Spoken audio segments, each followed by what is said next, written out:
roa, Salama tompoko. Salama tompoko fehizoro ny anarako. Misaotra betsaka aminareo ny fanampianana ataonareo ka ahafahako mianatra piano indray. Tiako mianatra faly satria tena tiako mianatra piano. Misaotra tompoko mandra-piano. Salama tompoko.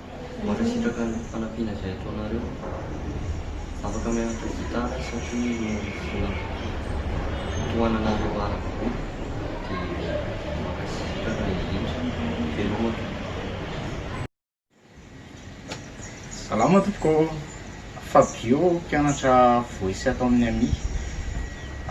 Misaotra betsaka indrindra ianareo nanohana naharam-pianarana nanampianary be dia be mihitsy ilay izy.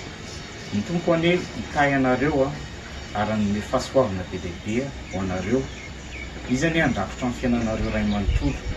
Misaotra betsaka indrindra.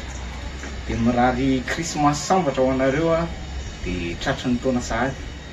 Veloma tompoko.